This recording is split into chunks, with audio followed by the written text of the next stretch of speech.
आज खुदावंद यीशु मसीह ने जहां इशायर बानी का तकर्रर किया, वहां पर खिदमत का दर्श भी दिया। शागिर्दों को पाउंड हुए और उनको ये कहा कि तुम खिदमत करने वाले की मानद बनो। याद रखें कि जिस मुआशरे में खुदावंद यीशु मसीह रह रहा था, उस मुआशरे में कोई भी शख्स किसी दूसरे के पांव धोना नहीं चाहता था। खसूसियत के साथ एक रिवायत थी, शरीयत के मुताबिक जब भी कोई भी घर से बाहर जाता और फिर वापस घर में आता तो घर के गेट से एंटर होते ही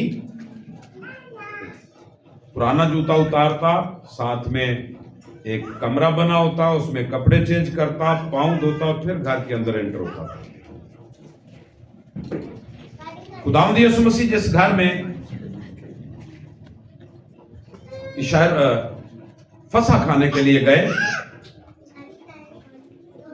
जाकर बैठ गए। फसा खाने का जो तरीका था वो जैसे हमने याद अतीक में पढ़ा, फिर उनकी किताब में, कि घर पीछे एक बर्रा लेना है और घर से मुराद है 10 लोग। घर से मुराद है 10 लोग, और अगर 10 लोग पूरे नहीं है तो साथ वाले से एक बंदा मांग के पूरा कर लें। नफरी के मुताबिक नफरी पूरी करनी है। और खुदावंद यीशु मसीह और शागिर्द कितने लोग थे? 13। यानी उस बर्रे को कम अज कम 10 लोग खाते थे। खुदावंद यीशु मसीह ने इस घर में इंतजाम करवाया। जब वो घर में आकर बैठ गए, खाने के लिए बैठ गए, तो खाने का जो तरीका होता था, दस्तरखान पर सारे लोग बैठते थे, प्याले रखे जाते थे, 3 प्याले होते थे और बारी बारी उसमें से खाते थे, पीते थे। रोटी होती थी और बर्रे को रखा जाता था। सालिम बर्रा, जैसे हमने अतीक में पढ़ा के उसको आपने उसकी हड्डियां नहीं तोड़ दी, आग पर भून का खाना है, भुना हुआ था। तो खुदावंद यीशु मसीह जब बैठ गए तो उनके बैठने का जो अंदाज हमारे जैसे आजकल तो हम वो इस्तेमाल करते हैं ना, टेबल, कुर्सियां, डाइनिंग।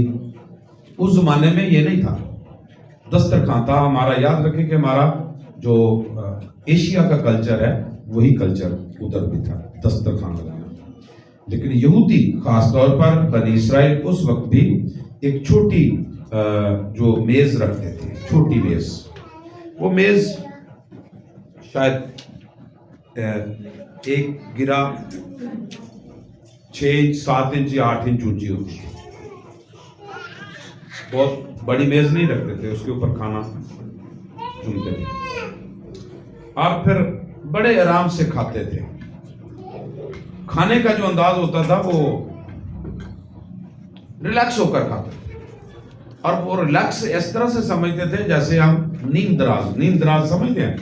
नींद दराज क्या होता है? नींद दराज कोई बच्चा मुझे बता सकता है नींद दराज क्या होता है? हाँ जी, थोड़ा सा लेट के, आज करके नहीं लेट जाते, लाते हैं करके, नींद दराज होकर वो लेटते थे। आपने कभी देखी है 12 शागिर्दों की तस्वीर इधर कहीं पे लगी हो तो? अद्धे लेटे ने बेच। मुझसे एक बेटे ने सवाल पूछा कि ये लेटे क्यों होंगे?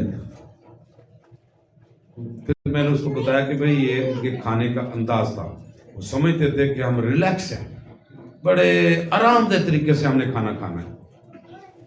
तो इस सारे प्रोसेस को करने के लिए जरूरी था कि वो पाक भी हो, जिस्मानी लिहाज से वो पाक हो, और पाकीज़गी के लिए वजू करना लाजिम था।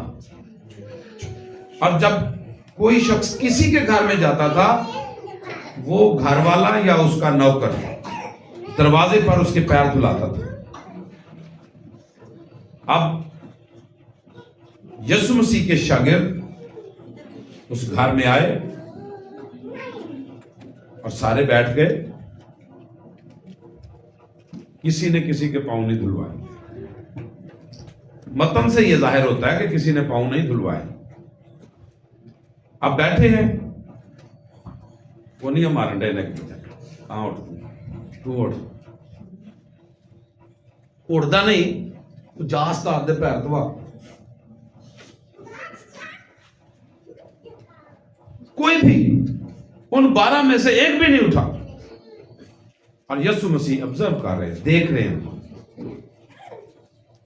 और खुदावंद यीशु मसीह खुद उठे,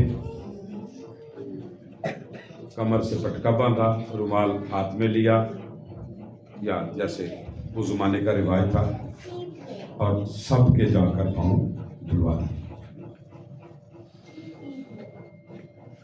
और फिर कहा कि तुम मुझे उस्ताद कहते हो और खुदावंद भी कहते हो। तुम मुझे उस्ताद और खुदावंद कहते हो और खूब कहते हो, क्योंकि मैं हूं। तुमने पांव धोने के लिए नहीं कहा। तुम्हें पता है मैंने तुम्हारे साथ क्या किया है। जब खुदावंद यीशु मसीह ने यह कहा कि तुम्हें पता है कि मैंने तुम्हारे साथ क्या किया है, तो यीशु मसीह उस जमाने की रीत को, रिवाज को उनको बता रहे थे, क्योंकि कोई भी जो रब्बी था, उस्ताद था, सिखाने वाला था, वो ये सोच भी नहीं सकता था कि मैं किसी शागिर्द के पांव धोऊं। गुलाम तो धो सकता है, नौकर तो धो सकता है, लेकिन उस्ताद के लिए यह हरगिज़ मरने का मकाम था कि वो उठकर अपने शागिर्दों के पांव धोए। और यीशु मसीह ने जब ये कहा कि तुम्हें पता है मैंने तुम्हारे साथ क्या किया, क्या कहा था शागिर्दों ने?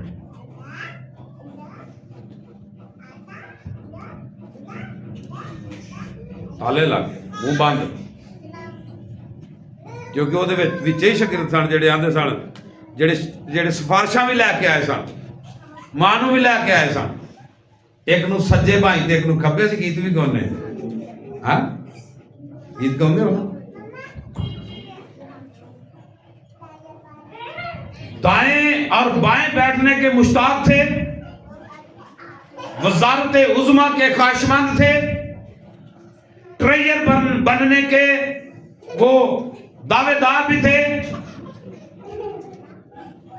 वजारतों के तो ख्वाहिशमंद थे, काम करने के ख्वाहिशमंद नहीं थे।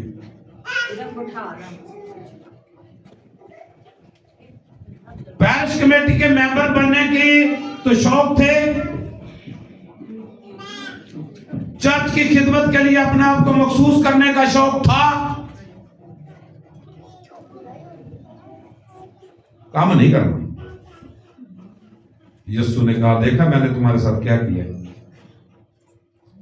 अगर मैं खुदावंद ने तुम्हारे पांव धोए हैं, तुम पर भी लाजिम है एक दूसरे के पांव धोया करो।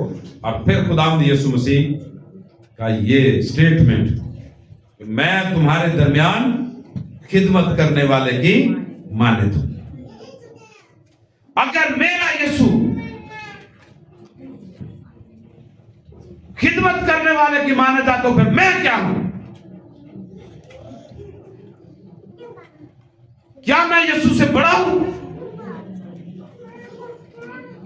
क्या मैं यीशु की तरह दूसरों की खिदमत करने के लायक नहीं हूं, या दूसरा मेरे लायक नहीं है?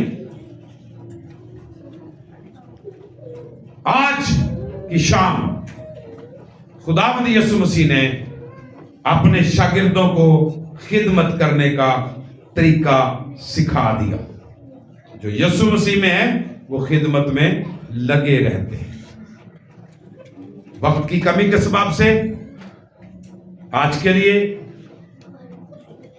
हमारे लिए ये ख्याल, ये चैलेंज कि यीशु मसीह ने अपने शागिर्दों की खिदमत की और ये पावर कराया कि मैं खुदावंद होकर भी अगर तुम्हारी खिदमत कर सकता हूं तो तुम क्या चीज हो? क्या तुम इंसान होते हुए एक दूसरे के खिदमत नहीं कर सकते? मेरे लिए तुम एक दूसरे की खिदमत नहीं कर सकते? तुम चर्च की तरक्की के लिए, मेरी तरक्की के लिए, बदन की तरक्की के लिए ये नहीं कर सकते। और आज के दिन जब खुदावंद यीशु मसीह ने इसका तकर्रर किया, शहरबानी का, तो ये बताया अगर तुम इसमें शामिल होगे तो मेरे बदन का हिस्सा होगे, तुम मेरे हाथ होगे, तुम मेरी आंखें होगी, तुम मेरी नाक होगे, तुम मेरी सोचने की सलाहियत होगे, तुम मेरा दिल होगे, तुम मेरे पांव हो, तुम मेरी टांगे हो, तुम मेरे बाजू हो। एक दफा शैतान यीशु मसीह को कहने लगा कि अब तो तू आसमान पर चला गया। जब यीशु मसीह आसमान पर चला गया तो शैतान गया यीशु, जमीन पर किसको छोड़ आया तू?